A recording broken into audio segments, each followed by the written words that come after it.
నమస్కారం. నాయకుడు అంటే స్టేజ్ మీద నిలబడి నీతులు చెప్పేవాడు కాదు, తనే స్వయంగా ఆచరించి చూపేవాడు.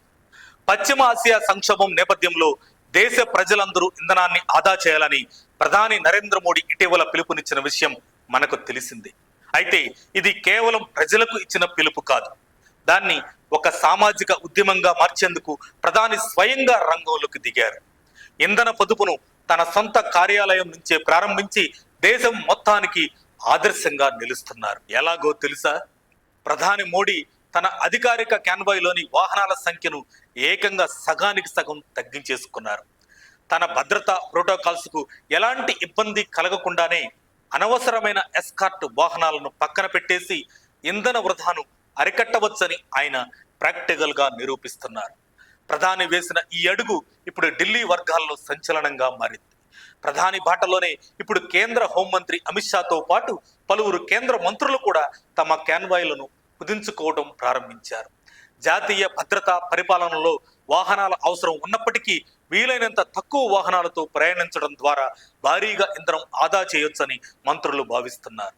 అంతేకాదు, ప్రభుత్వ ఉన్నతాధికారులు కూడా తమ పర్యటనలో కాన్వాయ్ల హడావుడి తగ్గించాలని, సాధ్యమైనంత వరకు ఎలక్ట్రిక్ వాహనాలను వాడాలని కేంద్రం నుంచి కఠినమైన అంతర్గత ఆదేశాలు కూడా వెళ్ళాయి.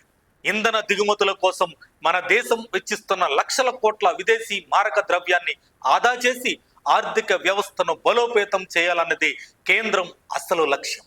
రాబోయే రోజుల్లో అన్ని రాష్ట్రాల ముఖ్యమంత్రులు కూడా తమ కాన్వాయ్లను తగ్గించుకొని ఈ ఉద్యమంలో చేరాలని కేంద్ర ప్రభుత్వం విజ్ఞప్తి చేస్తుంది. సరిగ్గా ఇక్కడే ఆంధ్రప్రదేశ్ ప్రభుత్వం దేశానికి ఒక గొప్ప ఉదాహరణగా నిలవబోతుంది. ప్రధాని మోడీ ఇచ్చిన ఇంధన పొదుపు పిలుపునకు ఏపీ నుంచి అద్భుతమైన స్పందన వస్తుంది.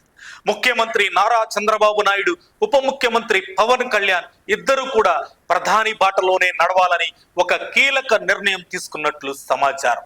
ఆడంబరాలకు హడావుడికి పోకుండా తమ కాన్వాయ్లలో అనవసరమైన వాహనాలను తగ్గించి రాష్ట్ర ప్రజలకు, ఇతర ప్రజాప్రతినిధులకు ఆదర్శంగా నిలవాలని ఈ ఇద్దరు అగ్రనేతలు భావిస్తున్నారు. నిజానికి పవన్ కళ్యాణ్ కు మొదటి నుంచే భారీ కాన్వాయ్లతో వెళ్లడం ఇష్టం ఉండదు. ఇక ఇప్పుడు సీఎం చంద్రబాబు కూడా అదే నిర్ణయం తీసుకోవడంతో ఏపీ రాజకీయాల్లో ఇదొక హాట్ టాపిక్ గా మారింది. వీరిని చూసైనా కార్పొరేట్ సంస్థలు, సామాన్య ప్రజలు కూడా ఈ పొదుపు పోరాటంలో భాగస్వామ్యులు అవ్వాల్సిన అవసరం ఎంతైనా ఉంది. మరి ఆడంబరాలు తగ్గించుకొని ప్రధాని మోడీ, చంద్రబాబు, పవన్ తీసుకున్న ఈ నిర్ణయంపై మీరేమనుకుంటున్నారు? మీ అభిప్రాయాన్ని కామెంట్స్లో చెప్పండి. ఈ వీడియో నచ్చితే లైక్ చేసి సబ్స్క్రైబ్ చేసుకోండి. మరిన్ని అప్డేట్స్ కోసం మా కాయ్ టీవీని సబ్స్క్రైబ్ చేసుకోండి. మా వీడియో కనుక మీకు నచ్చినట్లయితే లైక్ చేయండి, షేర్ చేయండి. మీ విలువైన అభిప్రాయాలను కామెంట్ బాక్స్లో తెలియజేయండి.